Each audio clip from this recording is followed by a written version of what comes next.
अभिवादन स्वीकार कीजिए ब्रजेश मिश्रा का। और आप देखना शुरू कर चुके हैं द डिबेट। बहन भाइयों, आज विषय बहुत गंभीर है और इस बार खाकी फिर से शर्मसार हुई है और उस पर से लोगों का भरोसा और कम हुआ है। उत्तर प्रदेश के ललितपुर में 13 साल की एक बच्ची का अपहरण हुआ, उसके साथ गैंगरेप हुआ। किसी तरह वो बच्ची बरामद हुई और जब थाने पहुंची तो एसएचओ यानी इंस्पेक्टर ने उसके साथ बलात्कार किया। मामला दर्ज होने के बाद जब मीडिया में प्रकरण उछला, किसी तरह आज अभी थोड़ी देर पहले उस बलात्कारी इंस्पेक्टर की गिरफ्तारी हुई, लेकिन इस घटना ने समाज को झकझोर कर रख दिया है और उत्तर प्रदेश पुलिस के माथे पर एक बड़ा कलंक लगाया है। उत्तर प्रदेश की पुलिस का इतिहास और इन दिनों हो रही घटनाएं ये बहुत चिंतनीय हैं और हमें इसके बारे में खुलकर बात करनी ही होगी। बहन भाइयों, अब से 3 दिन पहले इलाहाबाद हाईकोर्ट की खंडपीठ ने एक आदेश पारित करते वक्त ऑब्जर्वेशन में रिकॉर्ड कराया ये बयान कि उत्तर प्रदेश की police protector has become attacker. ये मैं नहीं कह रहा हूँ, ये इलाहाबाद हाईकोर्ट कह रहा है।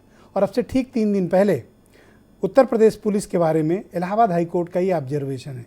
अगर आप इसको हिंदी में परिभाषित करें तो रक्षक भक्षक बन गए हैं और ये बात इलाहाबाद हाईकोर्ट कह रहा है। यानी स्थिति गंभीर है और पुलिस सुधरने का नाम नहीं ले रही है। ऐसी ऐसी घटनाएं हो जा रही हैं, ऐसी ऐसी क्रूरताएं हो जा रही हैं जो समाज को अंदर तक झकझोर डालती हैं, बेचैन कर देती हैं। यह पतन की पराकाष्ठा है, यह अमानवीयता की पराकाष्ठा है। अगर आप पुलिस स्टेशन के भीतर सुरक्षित नहीं हैं बहू बेटियां, तो कहां सुरक्षित हैं? यह घटना व्यक्तिगत रूप से भी मुझे और एक पत्रकार के रूप में भी ये मुझे बहुत व्यथित करके गई है। क्या हम किस समाज के निर्माण की तरफ बढ़ रहे हैं? और उत्तर प्रदेश पुलिस जो बार बार ये दावा करती है कि वो बहुत प्रोफेशनल हो गई है, दरअसल वो किस कदर दरिंदगी पर आमादा है। उसके कुछ अफसर और इनके खिलाफ कड़ी कार्रवाई न होना, कुछ वक्त के बाद इनका बच जाना, ये इनके मनबड़ होने का सबूत है। मणिलाल पाटीदार को हम भूले नहीं हैं, जिसने एक व्यापारी को रंगदारी के चक्कर में उसकी हत्या कर दी और आज तक वो आईपीएस अफसर फरार है। जब बात पुलिस पर आती है तो एग्जेम्पलरी कार्रवाई नहीं होती है। यही कारण हो कि चाहे चंदौली हो या लखनऊ हो या फिर ललितपुर हो या उत्तर प्रदेश का कोई भी जनपद, पुलिस के जुल्म, पुलिस के अत्याचार, पुलिस की अमानवीयता, संवेदनहीनता, यह हर बार शर्मसार करती है हमें। एक समाज के रूप में भी यह पतन की पराकाष्ठा है। आप कल्पना करिए कि 13 साल की बच्ची, गांव गरीब के लोग, उस बच्ची का अपहरण हुआ, गैंगरेप हुआ उसके साथ, और जब वो रपट लिखाने गई तो एसएचओ ने उसके साथ बलात्कार किया, रात भर थाने के भीतर रखा। क्या थाने के भीतर महिलाएं बेटियां सुरक्षित हैं? ये थाना पाली जो ललितपुर का है, यहां पुलिस नहीं बल्कि मैं मानता हूं यहां राक्षस रह रहे थे। किसी का भी कलेजा कांप जाएगा इस प्रकार की घटना सुनकर। यह दरिंदगी की इंतहा है और ऐसी घटनाओं को बर्दाश्त नहीं किया जाना चाहिए। यह बहुत बेचैन करने वाली घटना है, समाज में पुलिस के विश्वास को कमजोर करने वाली है। अगर पुलिस और जनता के बीच विश्वास का ये रिश्ता खत्म हो गया, बहन भाइयों, तो अराजकता हमारे सामने होगी। हम किस पुलिस पर एतबार करें?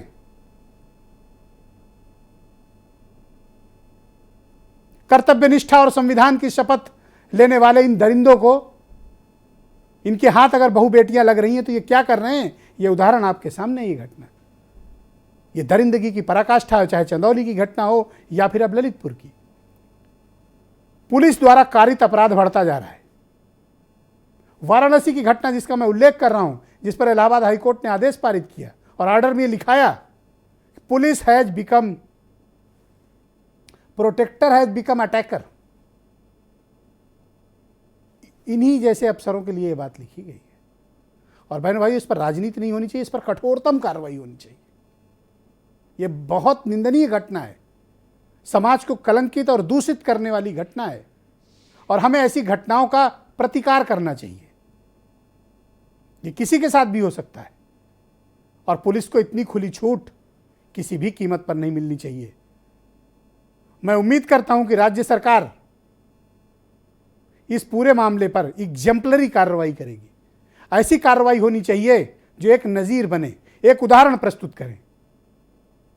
और मुझे अफसोस है इस बात का कि अब तक उत्तर प्रदेश के डीजीपी ने अपनी फोर्स की तरफ से माफी तक नहीं मांगी है, एक स्टेटमेंट तक डीजीपी ने जारी नहीं किया है। यह डीजीपी की कर्तव्यहीनता, उनके अपने काम करने के तरीके पर गंभीर प्रश्न चिन्ह खड़ा कर रहा है। एक राज्य का पुलिस मुखिया जो 23 करोड़ उत्तर प्रदेश के लोगों का मुखिया हो, उसकी खामोशी इस पूरे प्रकरण पर यह बताती है कि दरअसल उनका नियंत्रण अपने मातहतों पर नहीं है। कुछ बयान सुने बहनों भाइयों आप, और फिर आज इस विषय पर हम परिचर्चा करेंगे। प्रयागराज में आरोपी इंस्पेक्टर के बारे में सूचना मिली थी। इसमें यहाँ हमने स्थानीय टीम को लगाया इंस्पेक्टर वृंदावन राय के साथ, और जो टीम बाहर से एक सीओ के नेतृत्व में आई थी, उनके साथ मिलकर उन्होंने लगातार इसकी सर्विलांस के जरिए मॉनिटरिंग कर रहे थे। तो इनका लोकेशन बार बार चेंज हो रहा था। तो आज कोर्ट के पास से एक पहले इनका साथी पकड़ा गया और उसके बाद इनकी भी गिरफ्तारी कर ली गई है। जो टीम ललितपुर से आई थी उसको हैंडओवर कर दिया है और उसके बाद की जो विवेचनात्मक कार्रवाई है उनके द्वारा की जाएगी। सही ईमानदार एजेंसी से जांच करा लें और एकदम सही जांच कराएं, बाईमानदारी। ये फॉर्मेलिटी ये नहीं कि बस हम आ गए हैं तो जेल भेज दें, जांच कर लें। सारे अपराधियों को पकड़ लिया गया जी, और पकड़ करके वहाँ सारा खुलासा हो गया कि अपराधी कहाँ के थे, कौन थे। और ललितपुर की घटना में मुकदमा दर्ज है, विवेचना हो रही है। जब से भारतीय जनता पार्टी की सरकार आई है, महिलाओं और बेटियों के ऊपर अन्याय होना शुरू हुआ है, उत्पीड़न हुआ है, और वो आंकड़े बताते हैं। अगर आप आंकड़े देखोगे, क्या कोई कल्पना कर सकता है कि चंदौली जैसी घटना हो जाए, 2 बहनों को इतना मारा जाए कि एक बहन की जान चली जाए। दूसरी बहन रो रो के बता रही उसकी शादी होने वाली थी, एक बहन की परीक्षा थी, और पुलिस उसकी कहानी बदल रही है। पुलिस क्या कहानी बता रही है कि नहीं वो फांसी अपने आप लगा लिया। बताइए वो कौन लोग हैं? अभी 29 या कितने सस्पेंड हुए यहाँ पर? सस्पेंड, ये सरकार तो कहती है हम टर्मिनेट कर देते हैं। लाइन हाजिर कोई सजा नहीं है। लाइन हाजिर क्या सजा है उनको? इसलिए ये सरकार जो दावा करती थी कि हम टर्मिनेट कर देते हैं, बताओ ये टर्मिनेट करेंगे नहीं करेंगे? Protector has become attacker. मैं फिर से बार बार ये लाइन दोहरा रहा हूँ क्योंकि ये ऑब्जर्वेशन इलाहाबाद हाई कोर्ट का है। उदय प्रताप सिंह भारतीय जनता पार्टी के लीडर हैं, मनोज काका समाजवादी पार्टी से हैं, AK जैन साहब मुझे ज्वाइन कर चुके हैं, फॉर्मर DGP हैं उत्तर प्रदेश पुलिस के, नाहिद अकील जानी मानी सामाजिक कार्यकर्ता हैं, और सुप्रीम कोर्ट के अधिवक्ता अमित कुमार और वीरेंद्र सिंह जी हमारे स्टेट हेड। बहुत शुक्रिया, धन्यवाद आप सभी का इस कार्यक्रम में शामिल होने के लिए।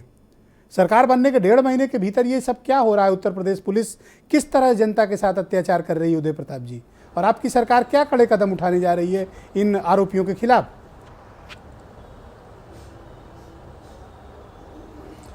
प्रणाम करता हूं सर, और आपको बताना चाहूँगा, घटनाएं किसी भी प्रदेश में, किसी भी ज़िले में, किसी भी मोहल्ले में कभी भी किसी भी समय किसी भी प्रकार हो सकती हैं, लेकिन उन घटनाओं का 24 घंटे के अंदर आपको रिजल्ट मिला। पिछली सरकारों की तरह आपको लेट लतीफ़ी या किसी कार्यक्रम, किसी घटना के होने के बाद उन घटना करने वाले पुलिसकर्मियों को या अपराधियों को संरक्षण देने की प्रवृत्ति इस सरकार में नहीं दिखाई देगी।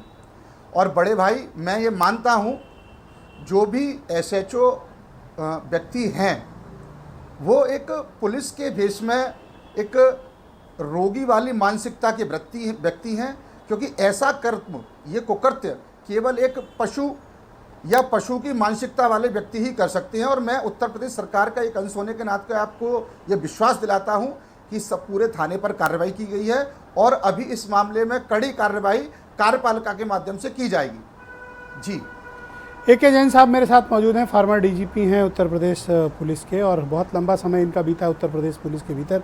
बहुत शुक्रिया आपका जैन साहब।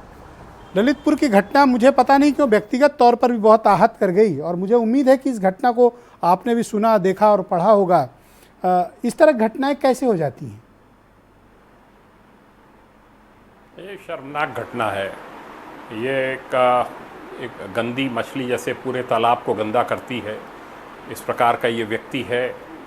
पता नहीं इसका पूर्व में भी ऐसा इतिहास रहा है कि नहीं रहा है, पर बहुत ही शर्मनाक घटना है। एक तमाचा है उत्तर प्रदेश पुलिस के मुंह पे, और इसमें जितनी कड़ी कार्रवाई की जाए उतना कम है। जो 4-5 नामजद अभियुक्त हैं, जिसमें वो महिला भी है, लड़की की मौसी, इन सब पे NSA वगैरह की कार्रवाई होनी चाहिए। ये सब इस पे ये जो इंस्पेक्टर है ये टर्मिनेट होना चाहिए, बर्खास्त किया जाना चाहिए। इन सब पे NSA गैंगस्टर की कार्रवाई हो, फास्ट ट्रैक कोर्ट में केस चले और जल्दी से जल्दी सज़ा हो, जिससे कि ये बेल पे ये दरिंदे बाहर ना आ सकें। ये एक पूरे पुलिस फोर्स का इसने नाम डुबो दिया है और बहुत ही शर्मनाक घटना एक घटित हुई है।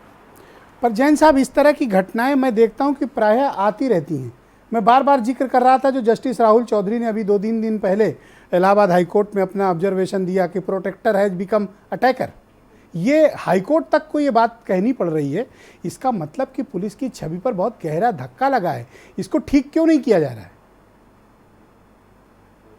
देखिए, ये इस तरह के ऑब्जर्वेशंस ऑनरेबल हाई कोर्ट ने पहले भी दिए हैं। जस्टिस इकबाल नारायण मुल्ला बहुत पहले इस प्रकार का ऑब्जर्वेशन दे चुके हैं। मैं देखिए, इन ऑब्जर्वेशंस पे मेरी अपनी एक अलग सोच है। बहुत से पुलिसकर्मी अच्छा कार्य कर रहे हैं और बहुत से पुलिसकर्मी जो हैं वो कुछ इस प्रकार के, जैसा कि यहाँ का इंस्पेक्टर था, ये गलत कार्य कर रहे हैं, निंदनीय कार्य कर रहे हैं। ऐसा नहीं है। पुलिस एक तरफ बहुत अच्छा कार्य भी कर रही है, लॉ एंड ऑर्डर मेंटेन कर रही है, चुनाव शांतिपूर्वक कराए, विभिन्न त्यौहार शांतिपूर्वक कराए। पर यह है कि इस प्रकार के एबेरेशंस हैं, 3 लाख के करीब का फोर्स है, एक गंदा आदमी इस प्रकार का आ गया, ऐसी कार्रवाई होनी चाहिए जिससे दूसरे कोई भी इस प्रकार का दुस्साहस करने का सोच भी ना सकें। अगर आप डीजीपी होते तो इस मामले में क्या करते? नहीं, जो आपने कहा मैं इस बात से सहमत हूँ। पूरे प्रदेश के लोगों से माफ़ी मांगनी चाहिए और एडीजी कानपुर जोन ने जो एक्शन लिया है वो सही लिया है कि पूरा थाना उन्होंने लाइन हाजिर कर दिया है। जो महिला कांस्टेबल की ड्यूटी वहाँ पर थी, क्योंकि जब भी कोई महिला बंदी रहती है थाने पे, महिला कांस्टेबल की भी ड्यूटी रहती है, संतरी की भी ड्यूटी रहती है, डे ऑफिसर वगैरह भी रहते हैं, उन सब के खिलाफ भी जांच होनी चाहिए। क्योंकि ये संभव नहीं है कि ये इंस्पेक्टर के अकेले की जानकारी में यह घटना रही हो। जिन की ये जानकारी में घटना हुई है और उन्होंने इसको रिपोर्ट नहीं किया है, वो जो महिला कांस्टेबल है, महिला पुलिसकर्मी है, इन सब के खिलाफ कार्रवाई होनी चाहिए उसी स्तर की। Thank you sir. मैं मनोज काका को आमंत्रित करता हूं, समाजवादी पार्टी के प्रवक्ता हैं। मनोज जी, चंदौली की घटना से हम लोग उभरे ही थे, उबर भी नहीं पाए थे अभी। इनफैक्ट ललितपुर की घटना तो बहुत ज़्यादा बेचैन कर गई और ये व्यथित करने वाली है कि इस तरह की घटनाएं थाने के भीतर हो रही हैं। बहुत व्यथा हो रही है और आपके व्यथा को मैं समझ सकता हूं। और कम से कम इस तरह की एक संस्थान तो भारत में है जो कम से कम लोगों के पीड़ाओं से, व्यथाओं से व्यथित हो रहा। मैं चंदौली के घटना का प्रत्यक्ष गवाह हूं। मैं उस दिन दिल्ली में था और जब घटना घटी, घटना के बगल के एक व्यक्ति ने मुझे सूचना दी कि भैया एक घटना घट गई। अभी पुलिस वाले कन्हैया यादव के घर में आए थे और बेटियों ने मना किया, जबरदस्ती वो लोग घर में घुसे और अभी निकल के भैया भाग रहे हैं। एक बेटी की सुन रहे, एक बेटी चिल्ला रही, मौत हो गई। मैंने कहा कि नहीं, ऐसा नहीं हो सकता, ऐसे कैसे पुलिस कर सकती है? आप जरा ठीक से देखो। मैंने जब बधाई देना चाहूंगा, बधाई क्या कहना चाहूंगा, साहस करने वाले कुछ फ्रीलांसर पत्रकारों को मैंने भेजा। वो तुरंत वीडियो आई और वो मर्माहत करने वाली वीडियो थी। आपके माध्यम से सरकार को, और जो आपने अपने कार्यक्रम के शुरुआती संदर्भ में बातें कही कि प्रोटेक्टर हैज बिकम अटैकर, जब रक्षक ही साहब भक्षक हो जाए तो आप किससे न्याय की उम्मीद करेंगे?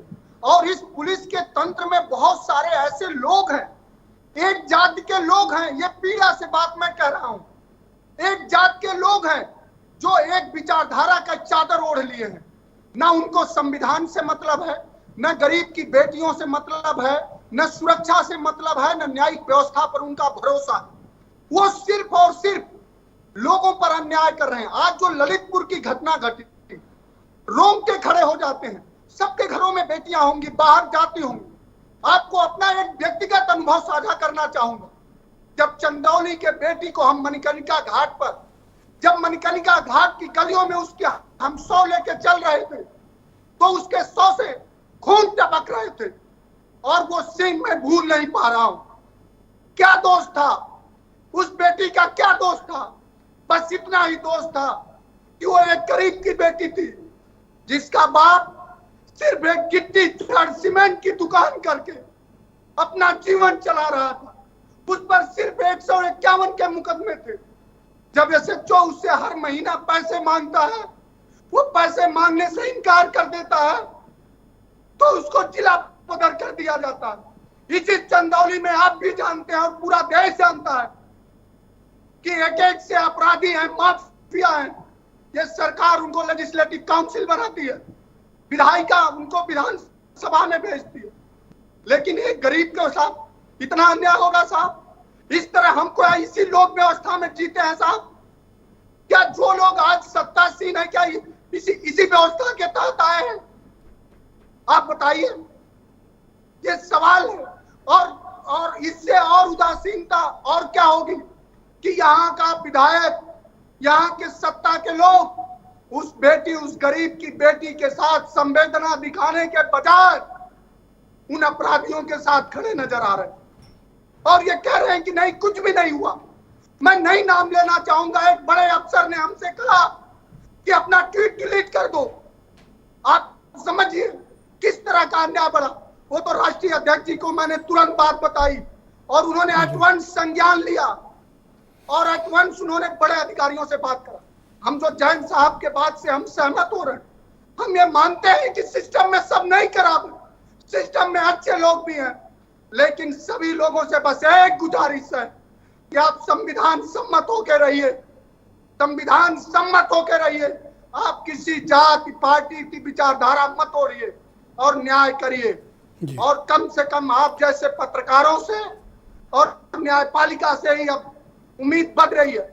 आज राष्ट्रीय अध्यक्ष जी ललितपुर गए हैं, 9 तारीख को चंदौली भी आ रहे हैं, लेकिन आप सबके माध्यम से बस एक अपील होगी। थैंक यू मनोज जी, मैं नेक्स्ट राउंड में आपकी बाकी बातों को स्थान दूंगा। मैं खत्म कर रहा हूँ।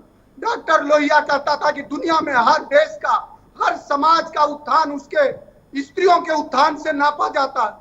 हमारी हालत क्या है आप समझ सकते हैं। जी, मैं सुचि विश्वास जी को आमंत्रित करता हूं। उत्तर प्रदेश कांग्रेस कमेटी की प्रवक्ता हैं, मेरे साथ जुड़ चुकी हैं। सुचि जी, जो कुछ भी घटना ललितपुर में हुई या चंदौली में हुई बहुत डिस्टर्बिंग है, और इन दिनों मैं देख रहा हूं कि पुलिस का अत्याचार आम जनता पर, गरीब पर कई जगहों पर बढ़ा है। जैन साहब की ये बात ठीक है कि कुछ पुलिस वाले अच्छा काम भी कर रहे हैं, पर अधिकतर ऐसे हैं जो बहुत बुरे काम कर रहे हैं। और विशेष तौर पर चंदौली और ललितपुर की घटना ये बहुत ही हृदय विदारक है और दिल दहला देने वाली। जी, मैं उस प्रदेश की बेटी के लिए शोक एवं संवेदना और उस दुर्व्यवहार के लिए शर्मिंदा महसूस कर रही हूँ। और आप कुछ समय से देख रहे हैं, हम तो विगत 8 वर्षों से ये पूर्णतः महसूस कर रहे हैं। देखिए, कभी ब्यूरोक्रेसी पे ठीकरा फोड़ देना, कभी पुलिस प्रशासन, निश्चय ही गलती है, लेकिन सत्ता पक्ष की जो कार्यशैली है उसका ये प्रतिबिंब है। हमें भूलना नहीं चाहिए कि उन्नाव रेप पीड़िता के पिता की मृत्यु आंतों के फटने से हुई थी और पुलिस की कस्टडी में उसकी पिटाई हुई थी। हाथरस रेप पीड़िता के पिता को छाती पर ठोकर मारी थी, और डीएम और एसडीएम को किसकी शह थी ये बताने की जरूरत नहीं।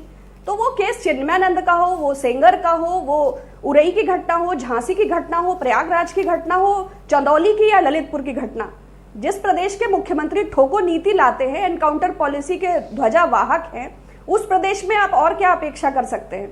जो बेटी बचाओ बेटी पढ़ाओ का 80% फंड अपने विज्ञापनों पर खर्च कर लेते हैं, जो प्रोपेगेंडा मशीनरी और दोहराव के अलावा दूसरा काम ही ना करते हो, तो सरकार की प्राथमिकताओं में कुछ नहीं, सरकार की कार्यशैली है। जहां माइक्रो डोनेशन मिल सके वहां डोनेशन लो, जहां नहीं मिल सकता है वहां वसूली करो। थाने पुलिस चौकी तो भारतीय जनता पार्टी के कार्यालय हो गए हैं। आम आदमी को न्याय की अपेक्षा करना ही व्यर्थ है, और ऐसे में स्त्रियां, तो ये तो सिर्फ बात करने वाले लोग। तो अगर न्याय दिलाने के लिए विपक्ष को भी तो आगे आना चाहिए। अगर मीडिया अपनी भूमिका निर्वहन कर रहा है तो विपक्ष को भी करना चाहिए। मैं देख रहा हूं कि मैं आरोप नहीं लगा रहा हूं, पर प्रियंका गांधी जिस तरह से चुनाव के दौरान एक्टिव थी, अगर इस तरह की घटनाएं हो रही हैं तो उन्हें एक्टिव होना चाहिए।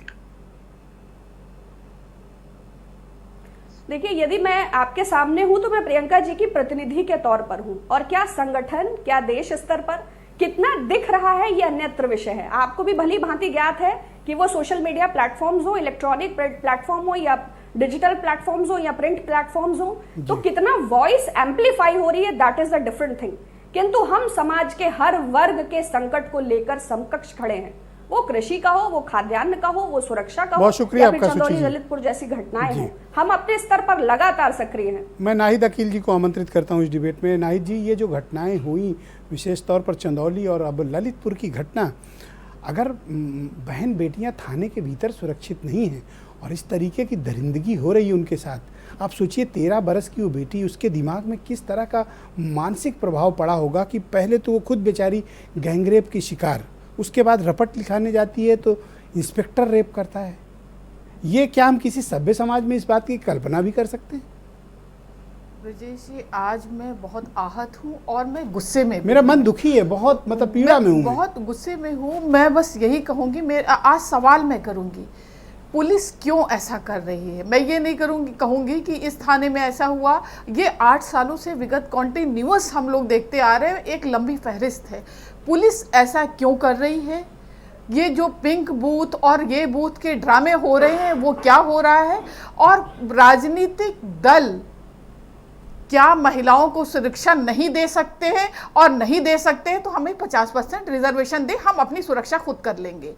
लेकिन सवाल ये है कि जो पुलिस महकमा है वो क्यों कर रहा है। सबसे बड़ा सवाल ये है कि जब उस पुलिस महकमे से आप गलत काम करवाएंगे, आप लगातार, जो भी सत्ताधारी दल है वो लगातार पुलिस से गलत काम करवाता है, अपने मन माफिक काम करवाते हैं, तो वो उस पुलिस का एक छोटी सी चौकी और थाने से लेकर के ऊपर तक वो सारे गलत काम अपने भी करते हैं। ये मानसिकता, क्या प्रशिक्षण पुलिस को कभी उनके जो पूरा मॉड्यूल बनता है सिर्फ खाली पीटी करवाना, गाली दे के अपराधियों को पकड़ना, यही सिखाया जाता है? या उसमें एक क्लॉज ये भी होता है कि महिलाओं के साथ आपको कैसे व्यवहार करना है? आपके थानों में आपने महिला चौकियां बना दी हैं, उनके पास पेट्रोल नहीं होता, ना उनका उस लायक, जो महिलाएं भी पोस्टेड हैं उस लायक पर प्रशिक्षण होता है कि अगर कोई महिला इस तरह के केस लेके थाने पहुंचती है, महिला थाने में पहुंचती है,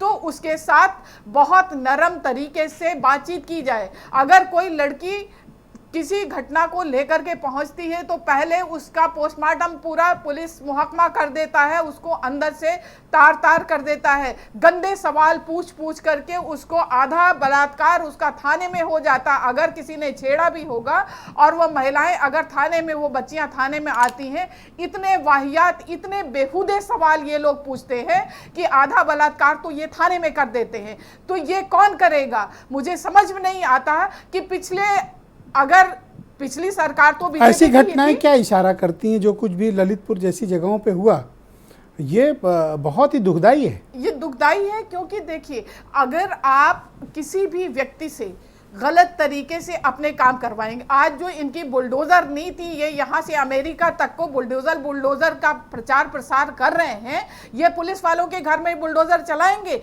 ये उस थाने पे बुलडोजर चलाएंगे। आज गलत तरीके से ये पुलिस का दुरुपयोग कर रहे हैं।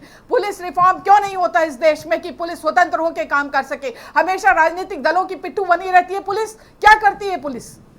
मुझे बहुत तकलीफ है कि आज औरतों को आप लोगों ने क्या समझ रखा है। जब चाहते अपने ढंग से आप इस्तेमाल कर लेते हैं। ये दिन दूर नहीं जिस दिन औरतें फिर सड़कों पर आ जाएंगी, क्योंकि अगर आप कंट्रोल नहीं कर पा रहे हैं तो आप फिर एक लाइन से हम सभी लोग नागालैंड की तरह, सिक्किम की तरह खड़े हो जाएंगे। आइए सब लोग, आपको याद है ना किस तरह से प्रदर्शन इस मुल्क में औरतों ने किया था। आज उत्तर प्रदेश की आपने वही कर दिया। कौन सा पॉलिटिकल पार्टी है अगर उसका नेता बलात्कारी? आज विधानसभा और पार्लियामेंट में देख लिया जाए कितने गुंडे मवाली बैठे हैं, आप टिकट कैसे बांट देते हैं?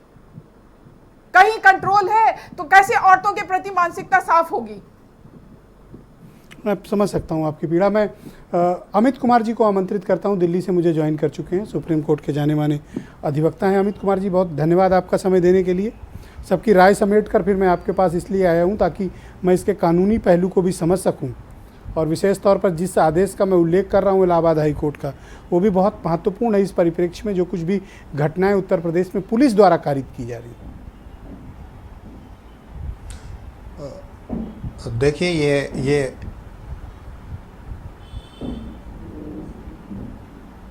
जी आप बोले। ये बहुत शॉकिंग है, बहुत शॉकिंग इंसिडेंट है, और मैं ये कहना चाहता हूँ कि माननीय न्यायालय की टिप्पणी या जजमेंट या ऑर्डर को अगर सीरियसली लिया जाता, उस पर एक्शन लिया जाता, उसमें अपने पुलिस फोर्स को ट्रेन किया जाता उस हिसाब से, क्योंकि ये एक बहुत गंभीर टिप्पणी थी माननीय उच्च न्यायालय की, तो शायद इस तरह के इंसिडेंट्स नहीं हो पाते। ये चंदौली की घटना मैंने मीडिया के माध्यम से मुझे पता चला, ये तरीका है पुलिस का रेड करने का, ये तरीका है पुलिस को अरेस्ट करने का। आप इस ढंग से, महिलाएं जब थीं, आपको अंदर जाने की ज़रूरत क्या थी?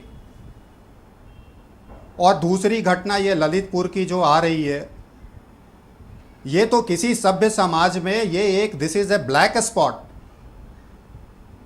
आप कोर्ट की टिप्पणी को सुनते नहीं हैं, आप कोर्ट के ऑर्डर्स की कार्रवाई नहीं करते हैं, उस पर कुछ एक्शन नहीं लेते हैं, आप अपने ऑफिसर्स को आइडेंटिफाई नहीं करते हैं, अपने पुलिस ऑफिसर्स को प्रोफेशनली ट्रेन नहीं करते हैं। बताइए, आज के समाज में कोई महिला अगर अपनी रिपोर्ट लिखाने जा रही है, आप किसी पे एहसान नहीं कर रहे हैं। अगर कोई घटना होती है, आप एफआईआर दर्ज कर लेते हैं, ये किसी पे एहसान नहीं कर रहे हैं।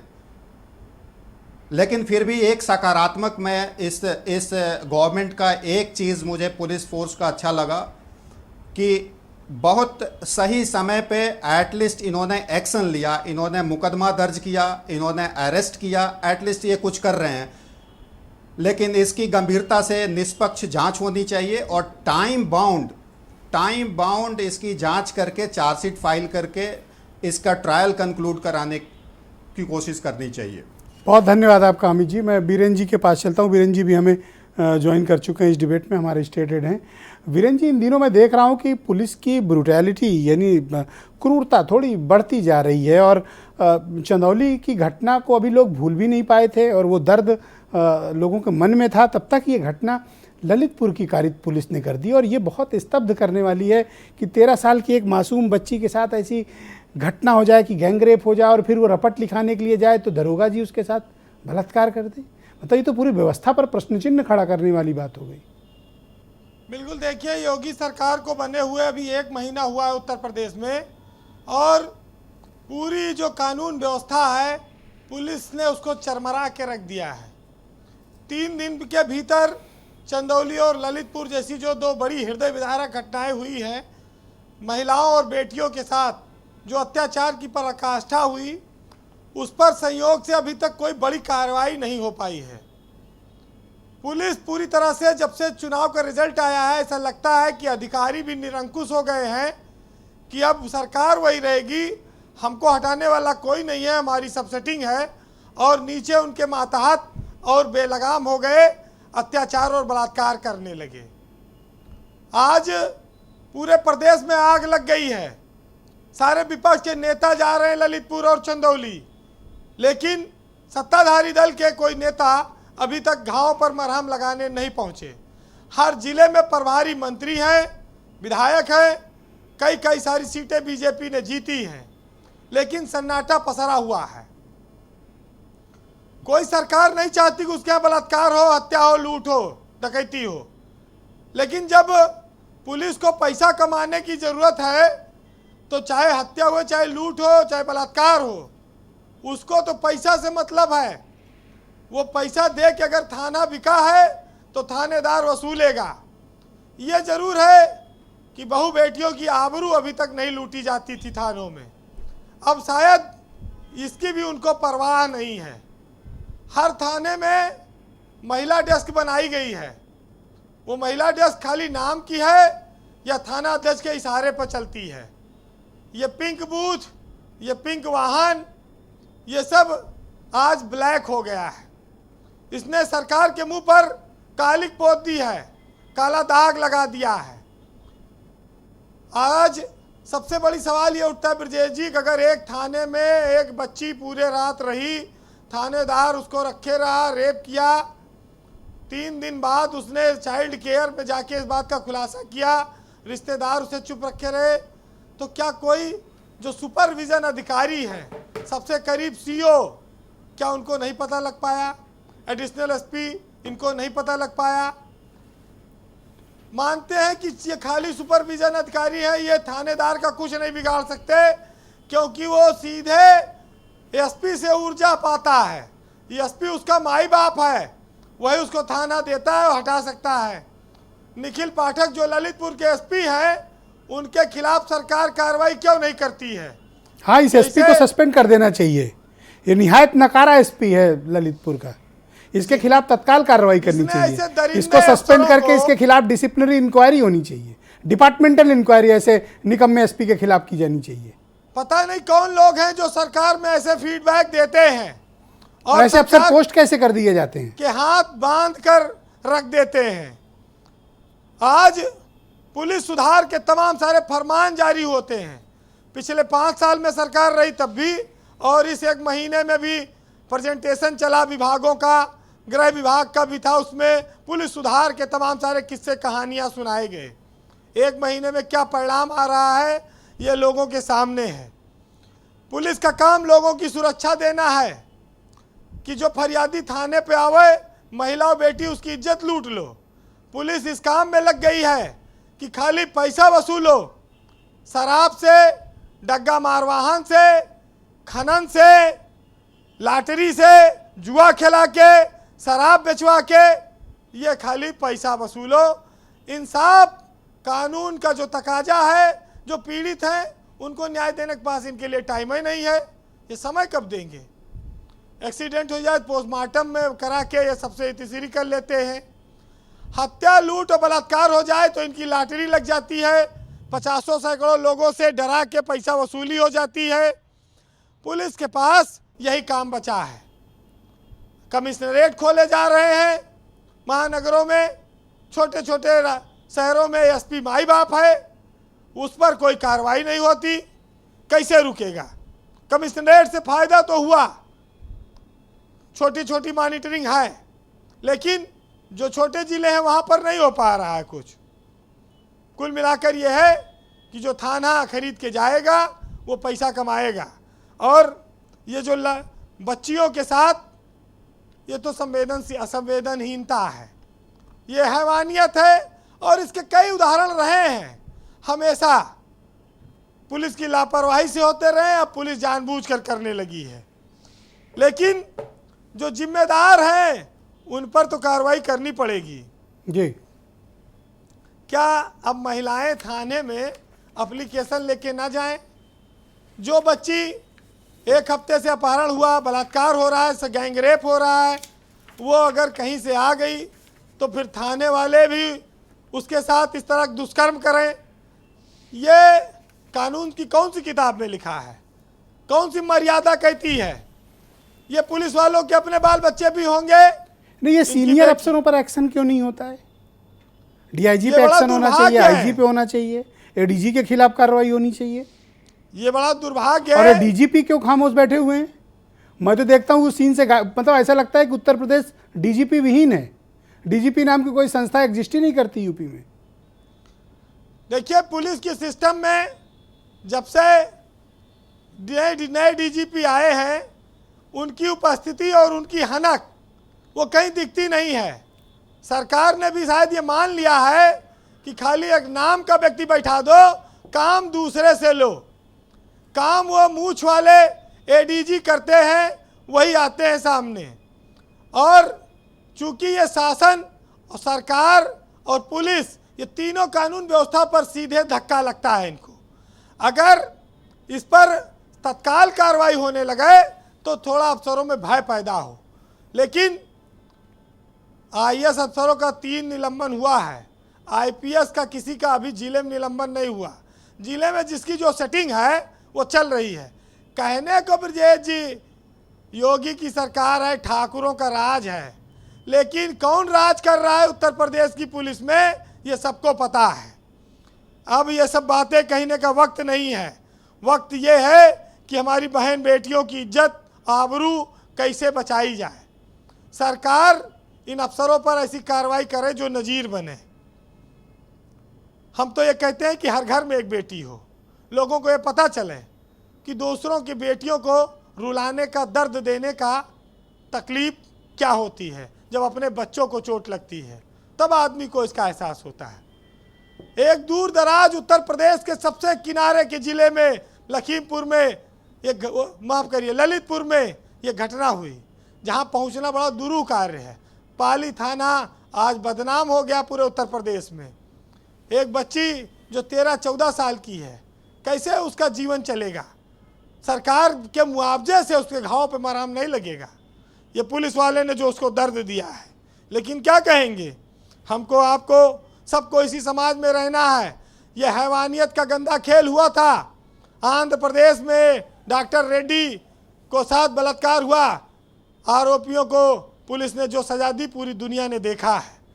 लेकिन यही उन्नाव कांड भी हुआ, यही तमाम सारी घटनाएं हुई। बहरहाल जिसे दर्द होता है वो भगवान से फरियाद करता है, क्योंकि जब धरती पर, व्यवस्थाओं पर, संस्थाओं पर लोगों का विश्वास उठ जाता है तो उसके पास सिर्फ ईश्वर होता है। लेकिन कई बार ईश्वर बड़ी देर से न्याय करता है, बहुत वक्त लगाता है, तब तक लोगों की आस टूट जाती है। एक साहित्यकार ने लिखा है कि उठी नजरें जब वैदेही पर, सर्वनाश हुआ था उस अहंकारी का, अब कौन राम शस्त्र उठाएंगे, देख हाल कलयुग की नारी का। चीर बढ़ाकर द्रौपदी का बचाई थी उसने लाज, और कहाँ है कान्हा सुनकर आज बच्चियों की चीखती आवाज़। बहुत शुक्रिया बीरेन जी, आपका बहुत बहुत धन्यवाद अपनी रिपोर्ट प्रस्तुत करने के लिए। बहन भाइयों, आज के मसले को लेकर हमने कू ऐप पर एक प्रश्न पूछा। प्रश्न ये कि ललितपुर में थाने में रेप के बाद खाकी पर बड़ा दाग लगा है, भविष्य में ऐसा ना हो इसके लिए आरोपी थानेदार पर किस तरह की कार्रवाई की जानी चाहिए। तो अनुज सिंह लिखते हैं कि खाकी में राक्षस के रूप में छिपे भक्षक पर कठोर कानूनी कार्रवाई और सामाजिक बहिष्कार किया जाना चाहिए। तो आदित्य सिंह लिखते हैं कि ऐसे आरोपियों को तत्काल बर्खास्त कर देना चाहिए और कठोर से कठोर कार्रवाई करनी चाहिए। आरोपी जो बलात्कारी इंस्पेक्टर है तिलकधारी सरोज, उसको अरेस्ट कर लिया गया है, वो गिरफ्तार कर लिया गया है थोड़ी देर पहले। लेकिन इस तरह की घटनाएं भविष्य में ना हों, इसके लिए पुलिस को किन प्रोटोकॉल का पालन करना चाहिए और सरकार को क्या कार्रवाई करनी चाहिए। कर्तव्यों के शिथिल निर्वहन के लिए, कर्तव्यों का पालन सही ढंग से न करने के लिए ललितपुर का एसपी जिम्मेदार है, झांसी रेंज के आईजी जिम्मेदार हैं और कानपुर जोन के एडीजी जिम्मेदार हैं, और डीजीपी की भी जिम्मेदारी तय की जानी चाहिए इस घटना को लेकर, क्योंकि ऐसी घटनाएं समाज में व्यवस्था के प्रति अविश्वास की भावना उत्पन्न करती हैं। जब तक कठोरतम कार्रवाई नहीं होगी और उदाहरण नहीं प्रस्तुत किया जाएगा, एग्जेम्पलरी एक्शन नहीं लिया जाएगा, तब तक ऐसी घटनाओं को रोकना बहन भाइयों बहुत मुश्किल है। आज पाली थाना है, कल को कोई दूसरा थाना होगा। मैं उदय प्रताप सिंह को आमंत्रित करता हूं, भारतीय जनता पार्टी के नेता हैं। उदय प्रताप जी, मैं ये क्या उम्मीद करूं कि उत्तर प्रदेश की सरकार इस पूरे प्रकरण पर कोई ऐसी एग्जेम्पलरी कार्रवाई करेगी ताकि समाज में भी संदेश जाए और पुलिस डिपार्टमेंट में भी संदेश जाए। और दूसरा प्रश्न कि अब तक किसी बड़े पुलिस अफसर के खिलाफ कोई कार्रवाई क्यों नहीं?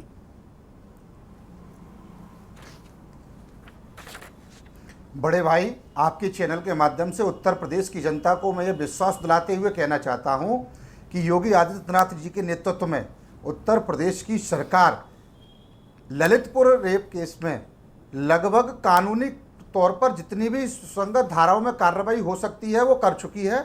और यदि जनता की मांग पर या समय परिस्थिति के हिसाब से कोई विशेष चुनाव की एक जांच कमेटी बनाकर, जिसमें पूर्व अधिवक्ता भी मेरे अमित भाई जी ने कहा कि उत्तर प्रदेश की 1-2 घटनाओं को छोड़कर प्रदेश की पुलिस का व्यवहार पिछले कई एक वर्षों की अपेक्षा सराहनीय। क्या आप इस हक में हैं कि बुलडोजर का इस्तेमाल भी पहुंचाया था, बुलडोजर का इस्तेमाल इस घटना में किया जाना चाहिए? बिल्कुल। ऐसे पशु समान पुलिसकर्मी जिन्हें अपनी कर्तव्य निष्ठा का बिल्कुल भी ध्यान नहीं है, ऐसे लोगों के लिए ही बुलडोजर शब्द बना है और अवश्य चलेगा। आप देखिए उत्तर प्रदेश के मुख्यमंत्री तो इस योगी एसएचओ आदित्यनाथ का जी जहां की घर था थाने के आरोपी भीतर पुलिसकर्मी वहां पर और इस बुलडोजर चले घटना और में इसका जहां जहां भी प्रॉपर्टी इसकी हो जी। वहां बुलडोजर चलाया जाना चाहिए। देखिए सर, ये मैं पॉपुलर का अधिकारी नहीं पॉपुलर हूं, डिमांड है लेकिन ये। सरकार की मंशा। हाँ, मैं आपकी आवाज को योगी आदित्यनाथ जी तक पहुंचाने का प्रयास करूंगा, लेकिन मैं आपको बताना चाहता हूं भारतीय जनता पार्टी का एक अंश होते हुए कि सरकार इस मामले पर गंभीरता से मजबूत कार्रवाई करेगी। ओके, मनोज काका, आपका क्या मत है कि इस पूरे प्रकरण पर सरकार जिस तरह कार्रवाई कर रही है, आरोपी गिरफ्तार हो गया है, लेकिन अभी भी सीनियर अफसरों के खिलाफ कोई कार्रवाई नहीं हुई और डीजीपी ने माफी नहीं मांगी? देखिए, पूर्व डीजी साहब बैठे हैं, डीजीपी साहब नहीं, वो चले गए डिबेट से।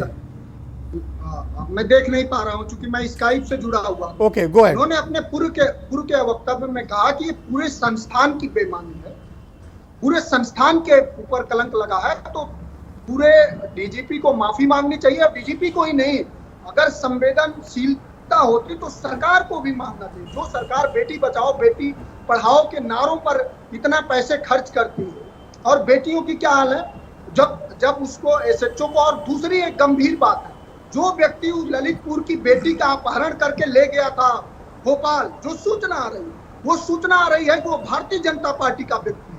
इतनी गंभीर बात है, तो सरकार क्या कर रही है और सरकार के मुखिया क्या कर रहे हैं? चंदौली में जिस व्यक्ति ने इस तरह की बर्बरता करी है सैयदराजे थाने में, कन्हैया यादव से अभी वो 1 महीना पहले ही 20,000 रुपया घूस लिया, उसके ऊपर एफआईआर 304 के सेक्शन में लॉन्च किया गया। आप भी जान रहे हैं, जो विधि के जो साथी बैठे हैं वो बताएंगे, हम लोग जो एलएलबी करके जो जानते हैं कि जो 300 सेक्शन 4 होता है, 304 होता है, वो नेग्लिजेंस का होता है, उसको गैर इरादतन हत्या करनी। जब बेटी की ऑन स्पॉट डेथ होती है तो हम सबकी मांग है, हमारी पार्टी की, और जो लोग भी चाहते हैं कि बेटियों को न्याय मिले, वो मांग कर रहे हैं कि पहला काम ये हो कि सेक्शन 302 में उसके खिलाफ एफआईआर दर्ज हो। और एक भी आरोपी अभी चंदौली में अरेस्ट नहीं हुआ है और घटना 1 तारीख की है, तो कैसे सरकार पर कैसे भरोसा कर सकते हैं? तो अब तो आप जैसे पत्रकारों पर, न्यायपालिका पर ही लोगों का ज्यादा भरोसा है कि जब सारी संविधान को संरक्षित करने वाली दीवारें टूट रही, आज पत्रकारिता कहां चली आई? पूरी दुनिया में 142वें से 150वें पे चली आई।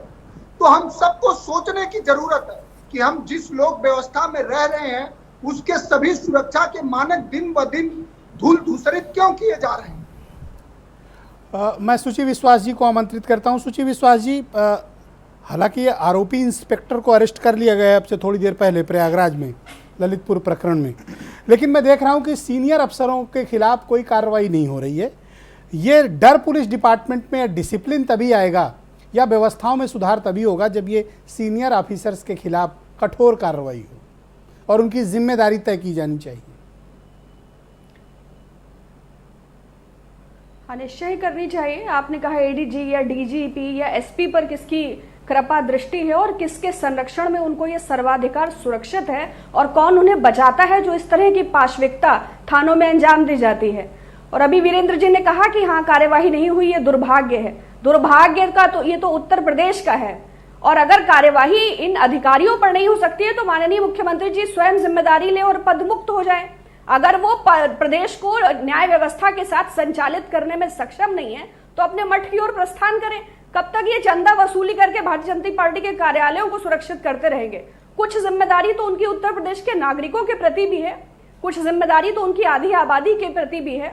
अगर प्रदेश में ऐसी घटनाएं लगातार अंजाम होती हैं और सरकार नमाज और अजान और लाउड स्पीकर और फोटोशॉप इंडस्ट्री और प्रोपेगेंडा मशीनरी में ही बिजी रहती है, तो इट्स बेटर कि काफी आप खरीद फरोख्त करके पैसा कमा चुके हैं। अब उत्तर प्रदेश के नागरिकों पर कृपा करें और कृपया मुक्त करें। जनता ने तो उन्हें मैंडेट दिया है मैडम, अधिकारों की बात करें। 273 सीट जीत कर आए हैं वो। जनता ने उन्हें मैंडेट दिया है तो उन्होंने जनता को क्या दिया है? थानों में लड़कियों की इज्जत को ऐसे लूटा जाएगा और वो आंख बंद करके सीनियर अधिकारियों पर कार्यवाही नहीं करेंगे? क्या ये प्रशासन, ये पुलिस व्यवस्था भारतीय जनता पार्टी के चंदे से वेतन दिया जाता है? ये उत्तर प्रदेश के नागरिकों के टैक्स पेयर्स का पैसा दिया जाता है। अगर वो इस व्यवस्था को संचालित करने में सक्षम नहीं है तो वो अपना दूसरा रास्ता अख्तियार करें, उनके बस का नहीं है। और या तो फिर वो जिम्मेदारी लें और कार्यवाही करें। सिर्फ एक इंस्पेक्टर को आप निलंबित कर दें और सिर्फ आप ऊपर ऊपर ये झाड़ पोंछ कर दें, इसका तो कोई मतलब नहीं है। आप तो बहुत प्रबुद्ध हैं, आप मशीनरी को मुझसे कई गुना बेहतर समझते हैं और इसमें सीधा सीधा सत्ता और संरक्षण की संलिप्तता है, इस बात को इग्नोर नहीं किया जा सकता। और ऐसी जघन्य घटनाएं, ऐसी पाश्विक घटनाएं अगर इस प्रकार से प्रदेश में होती है और सरकार सिर्फ अपनी झाड़ पोंछ करके अपने कर्तव्यों की इतिश्री करती है और बजाय उस पर दुख और संवेदना व्यक्त करने के अपने को किनारे करती है, अधिकारियों को सुरक्षित करती है, तो ऐसी निर्मम सरकार को सत्ता में रहने का कोई अधिकार नहीं है। नाहिद अकील जी, मैं आपसे समझना चाहता हूं कि इस तरह के कई घटनाएं पूर्व में भी हुई, लेकिन ना तो कोई स्टैंडर्ड प्रोटोकॉल बनता है, जबकि सुप्रीम कोर्ट का आदेश है कि थानों के बाहर कर्तव्य लिखे जाएंगे। किसी नागरिक को अगर थाने लाया जाता है, कोई पीड़ित आता है तो बाकायदा डिस्प्ले बोर्ड लगाया जाता है। जब सब कुछ बताया जाता है, सिखाया जाता है, उसके बावजूद ऐसी पाशविकता होती है। मैं तो बार बार इलाहाबाद हाई कोर्ट का वो आदेश पढ़ रहा हूँ जिसमें लिखा है प्रोटेक्टर हैज बिकम अटैकर। मैं बार बार ये बात रिपीट कर रहा हूं। ये सारी चीज़ें जो लिखी जाती हैं वो सिर्फ एक खाना पूर्ति होती है, उसके अलावा कुछ भी नहीं होता है। मुझे बस इतना ही कहना है कि सरकार को ज़रा सी भी शर्म बाकी है तो वो एक हलफनामा दे प्रदेश की औरतों को कि ये घटना की पुनरावृत्ति नहीं होगी। अब उससे ज़्यादा मैं कुछ भी नहीं कह सकती, क्योंकि ये इतने हादसों से औरतें गुजरी हैं। आप सोचिए कि एक औरत अगर इस तरह की घटना सुनती है, एक लड़की अगर इस तरह की घटना सुनती है, तो उसका मानसिक स्तर किस हद तक चला जाता है, वो कितना डाउन हो जाती है कि हम घर से बाहर कैसे निकले। कितनी लड़कियों की मोबिलिटी रुक जाती, कितनी लड़कियों की शिक्षा रुक जाती है, पेरेंट्स डर जाते हैं। संदेश देती हैं समाज में? संदेश वही देती है कि जैसे पुराने ज़माने में लड़कियों को घर की चार दीवारी के अंदर कैद कर दिया गया था, तो आज के पेरेंट्स डर के मारे फिर पीछे की तरफ चले जाएंगे। वैसे भी पूरा देश पीछे की तरफ जा रहा है, लेकिन इन घटनाओं से जो महिलाएं आज बड़े बड़े पायदान पे एक अपनी हिस्सेदारी ले रही हैं, उस हिस्सेदारी से वो कहीं ना कहीं फिर चूक जाएंगे। ओके, मैं अमित कुमार जी को आमंत्रित करता हूं। सुप्रीम कोर्ट के अधिवक्ता हैं, दिल्ली से मेरे साथ ज्वाइन कर चुके हैं डिबेट को। अमित कुमार जी, ऐसी घटनाएं दोबारा ना हों, और मुझे याद है कि सुप्रीम कोर्ट का बाकायदा आदेश है जो हर थानों के बाहर एक डिस्प्ले बोर्ड लगाया जाता है कि नागरिकों के अधिकार क्या हैं, पुलिस के अधिकार क्या हैं, कब क्या किया जाना चाहिए, और सब चीज़ें उसमें डिफाइंड की जाती हैं। उसके बावजूद मैं देखता हूं कि इस तरह की घटनाएं आम हो गई हैं और अब ये हमारे लिए न्यू नॉर्मल हो गया इस तरह की घटनाएं। ब्रजेश जी, दो बहुत महत्वपूर्ण बातें हैं जो मैं आपके दर्शकों को बताना चाहता हूं। माननीय उच्च न्यायालय एंड सर्वोच्च न्यायालय की टिप्पणी और आदेश का पालन की जिम्मेवारी किसकी होती है और उसका पालन करने में चूक किसके द्वारा हुआ है, ये जांच का विषय है। दो चीज़, जब माननीय उच्च न्यायालय ने टिप्पणी करा उसको गंभीरता से क्यों नहीं लिया गया। माननीय न्यायालय ने यह भी कहा कि आप किसी भी पुलिस स्टेशन में कोई भी पोर्शन ऐसा नहीं रखेंगे जो सीसीटीवी फुटेज के दायरे में नहीं आता हो। अगर ये इंस्टॉलेशन होता तो शायद ये ललितपुर की घटना जो आप दिखा रहे हैं ये नहीं होती जी। तो ये जिम्मेवारी किसकी है और इसका पालन क्यों नहीं हुआ, ये एक गंभीर विषय है और इसको पालन करानी चाहिए। ये सरकार को इसमें कदम लेना है। वो मैं ये समझना चाहता हूँ कि ऐसी घटनाएं जब होती हैं तो कोर्ट को खुद संज्ञान लेना चाहिए अगर इस मामले में कार्रवाई नहीं होती है तो, क्योंकि ये तो उनके आदेशों की अवहेलना है। देखिए,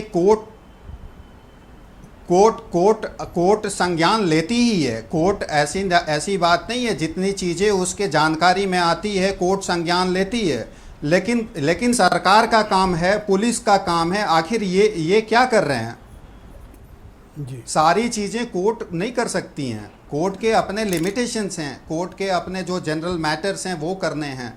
फिर भी जो चीज़ें उसके नॉलेज में आती है कोर्ट खुद ब खुद संज्ञान लेती है। कोर्ट ने टिप्पणी करा, कोर्ट ने आदेश दिया, उसका पालन नहीं हो रहा है जी। बहुत शुक्रिया। ये तो सरकार की जिम्मेवारी है ना। बहुत धन्यवाद। और मैं पैनल में मौजूद सभी मेहमानों का धन्यवाद प्रकट करता हूं कि आप सब ने अपने अपने बहुमूल्य विचार इस बेहद गंभीर घटनाक्रम पर प्रस्तुत किए और मैं उम्मीद करता हूं कि उत्तर प्रदेश की सरकार इस पूरे मामले पर कठोरतम कार्रवाई करेगी, एग्जेम्पलरी एक्शन लेगी, क्योंकि ऐसी घटनाएं किसी भी सभ्य समाज में बहन भाइयों स्वीकार नहीं की जानी चाहिए। बहुत शुक्रिया, नमस्कार।